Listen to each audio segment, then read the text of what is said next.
मराठा आंदोलक मनोज जरांगे यांची भेट घेतल्यानंतर बच्चू कडू आता बोलतायत। मी एक कार्यकर्ता म्हणून आहे, लक्षात घ्या। मी इथे काही सरकारचा प्रतिनिधी म्हणून आलो नाही। दोनदा शिष्टमंडळ आलं आणि त्याच्यानंतर मला असं वाटलं की आपण एक कार्यकर्ता म्हणून आपण गेलो पाहिजे। आणि मी कालच रात्री आलो आणि आमची येता येता गाडी चर्चा पण झाली।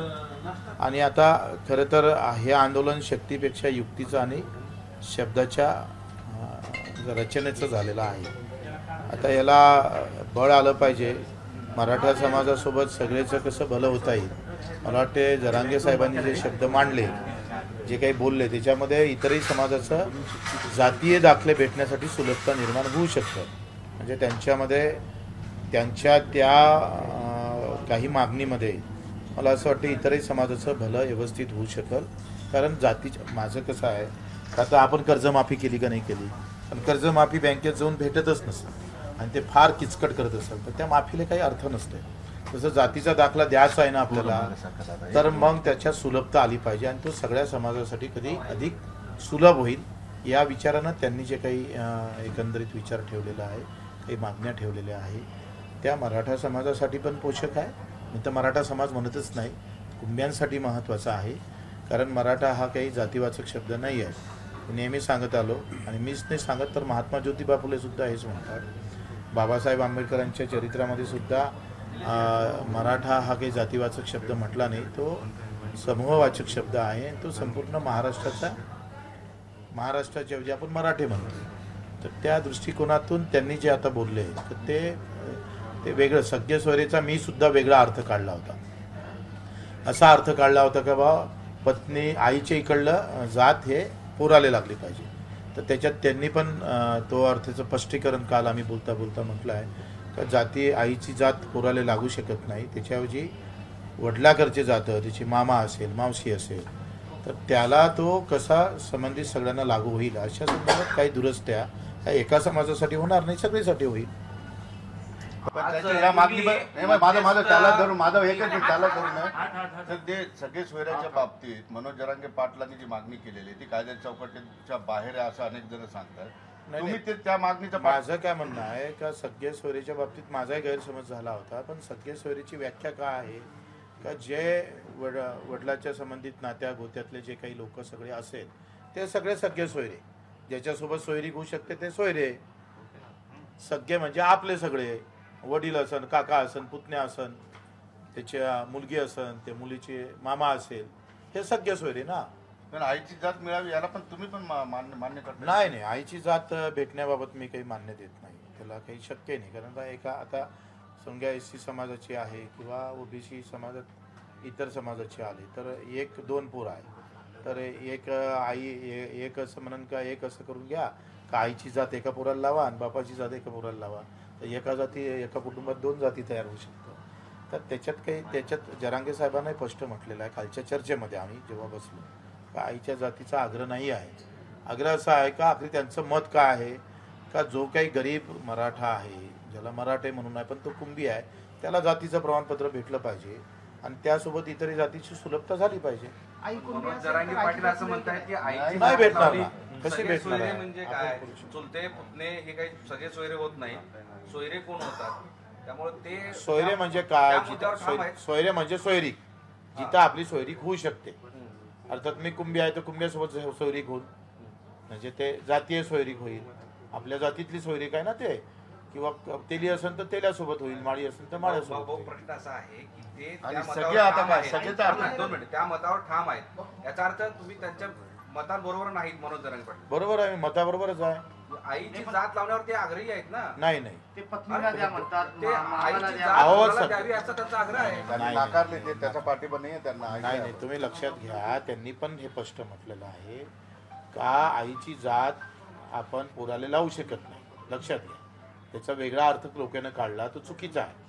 त्यांचं सगळ्या सोयरीचा अर्थ कसा आहे, काका पुतण्या मामा मावशी। थोडं 2 मिनिटं इकडे साईडला थांबतो का? 2च मिनिटं। आता या क्षणाला मामानी मावशीला कसं भेटणार?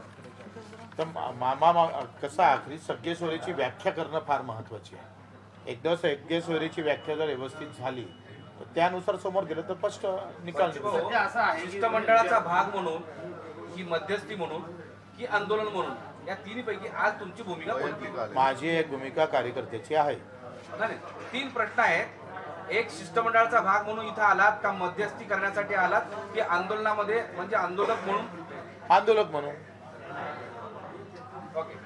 नेमकं म्हणजे मनोज जरांगे पाटील 2दा-3दा उठताना दिसलं, त्यांचं म्हणणं काय आहे किंवा काय नेमकं करायला पाहिजे सरकारनं ज्यामुळे हे सगळं थांबलं असेल? काही गोष्टी कशा बरोबर आहे का आपण 2-3 शब्द दिले होते सरकारला आणि सरकारनं सुद्धा शब्द दिले होते, त्याच्यातल्या काही गोष्टी होऊ शकल्या नाही. हे दुर्दैवच आहे आणि त्याच्यामुळं त्यांना असं वाटतं का मागच्यासारखी फसगती झाली नाही पाहिजे. हे म्हणणं तर साहजिकच आहे ना, कुठल्याही आंदोलकाचं ते काही वाईट नाही आहे ना.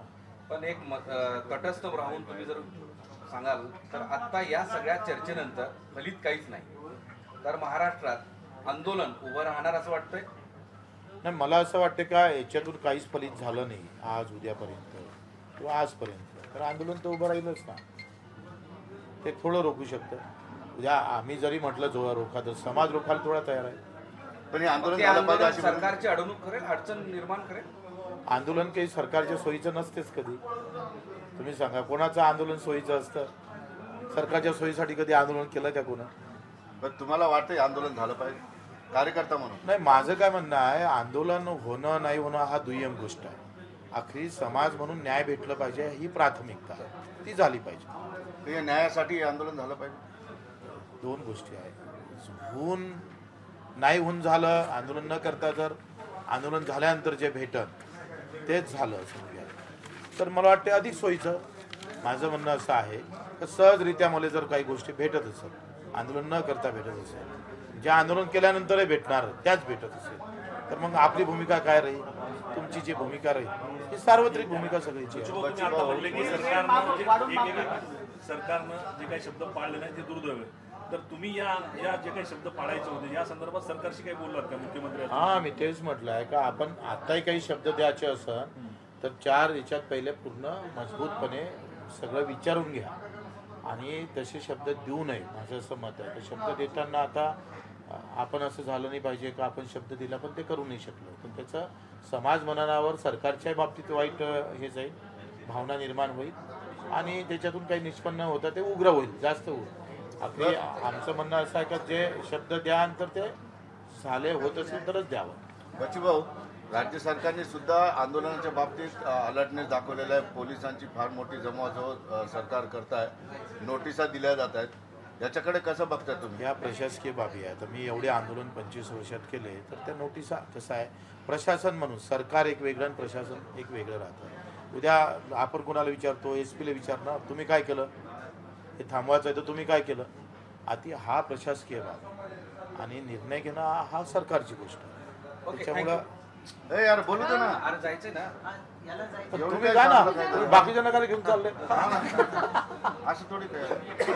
आंदोलक म्हणून तुम्हाला काय वाटतंय? आता तुम्ही मराठा आंदोलक म्हणून आलाय, बच्चू भाऊ, मराठा आंदोलक म्हणून तुम्ही सहभागी होत आहेत. सरकारला मला असं वेळ वाटतंय मांडून का दिली आंदोलन न पाहिजे. करता समाजाचे सगळे प्रश्न मिटले पाहिजे. नाही, वेळ मांडून दिली पाहिजे का? कारण आता सरकार परत वेळ मागतंय. नाही नाही, वेळ आता महाजन साहेबांचा फोन आला होता की अजून वेळ पाहिजे. नाही नाही नाही नाही, माझं काय मत आहे, आखरी काय जरी झालं तर समाजाचे प्रश्न मिटत असेल तर वेळ काय, आपण तर जीव द्यायला तयार आहे. जर समजा त्याची गॅरंटी सरकारने दिली तर मनोज जरांगे पाटलांनी एखादं पाऊल मागे घ्यावं. तो त्यांचा निर्णय, तो मी नाही निर्णय घेत. मी कार्यकर्ता म्हणून आहे. तुम्ही मला नेत्यासारखे प्रश्न कसे विचारता? पण ते कार्यकर्त्याच ऐकतात, समाजाचंच ऐकतात ते. मग समाज म्हणून तुम्ही बोलताय तर तुम्ही माझं योगदान त्याच्यात कमी आहे, त्याचं माझं ऐकणार नाही. माझं योगदान तेवढं आहे का? माझं योगदान त्या बाबतीत फार कमी आहे, लक्षात घ्या. ओके, थँक्यू भाऊ. तुम्ही आणखी भेटणार आहात की कसं? शेवटची भेट आहे का? मग मी इथंच थांबणार आंदोलन म्हणून. उद्या जर झालं तर इथूनच आंदोलनात बसणार. पण भाऊ तुम्ही सरकारच्या प्रतिनिधीमध्ये इथं बसलेले नाही, हे खरंच सांगा. दुवा नाही का तुम्ही? तुमच्याकडेच मेसेज येत आहे सरकार. तुम्ही एक लक्षात घ्या, जर एखादा अमृताचा प्याला आला सरकारनं पाठवला तो काय द्यायचा नसतं का हो? कमाल आहे तुमची. म्हणजे मध्यस्थी होऊ शकते, तुम्ही तोपर्यंत आहात तिथं. माझं असं मत आहे का आखरी उद्या चांगल्या गोष्टी घडत असेल तर त्याच्यात माझ्यासारखा एक मध्यस्थी म्हणून, कार्यकर्ता म्हणून मध्यस्थीची भूमिका निभावावं लागत असेल तर ते निभावले आनंदच वाटेल ना. कोणाला गर्व नाही वाटेल या गोष्टीचा? इथे साधी गोष्ट आहे ना. आता OSD आले होते, अजून काही आहे आज किंवा उद्यामध्ये सरकारचे काही शिष्टमंडळ येणार आहे का, मंत्रिमंडळ? सरकारच्या बाबतीत मला काही माहित नाही. जरांगे साहेबांबद्दल मी जाता जाता हेच म्हटलं का मी काय सरकारसमोर मांडू ते सांगा. तर ते म्हणे आता पहिले मी सभा करतो नंतर मांडू काय ते. आता एवढं स्पष्ट मी बोलत असताना तुम्हाला वाटते तुम्ही मुद्द्यावर ब्रेकिंग भेटली नाही का तुम्हाला? तुम्ही इथं आहात हीच ब्रेकिंग आहे भाऊ. तुम्ही आहात हीच ब्रेकिंग. पण तुम्ही कार्यकर्ता म्हणून आलात मात्र मुख्यमंत्र्यांच्या OSD सोबत आलात म्हणून नाही नाही मंगेश चिमटेला गोळी हा झाला. चुकीचा आहे. मंगेश चिवटे सकाळी आले. मी आता इथं कार्य कोणी होतं का रे? मी काल रात्री आलो ना बाबा. यांना सांगणार आहो तुम्ही ते इच्छा इथं चुना लावतोय मला. मी काल रात्री आलोय. रात्री 2-3 वाजेपर्यंत इथं थांबलो. मला जागा नव्हती. मग त्या कोणती राधे कोणता हॉटेल आहे तिथे थांबलोय मी. नंतर चिवटे आले. मग त्यांच्यासोबत चर्चा झाली. SP होते. त्यांना आखरी माझं काय मत आहे का चांगला व्यवस्थित सगळं झालं पाहिजे. कुणाला वाटतं एक राज्याचा नागरिक म्हणून माझी भूमिका तुमची भूमिका काय राहणार आहे? भाऊ मंगेश चिमटे सगळ्यांच्या भूमिका राज्याचा नागरिक म्हणून काय राहील? भाऊ आता मनोज जरांगे पाटलांचे जे मुद्दे तुम्हाला सांगितले ते मुद्दे तुम्ही कुणासमोर पोहोचवणार आहात? कुठपर्यंत जाणार? आपण आता त्यांचा मुख्यमंत्र्यांचा तिकडला फोन आला तर मी बोलन. मी स्वतःहून फोन नाही करणार.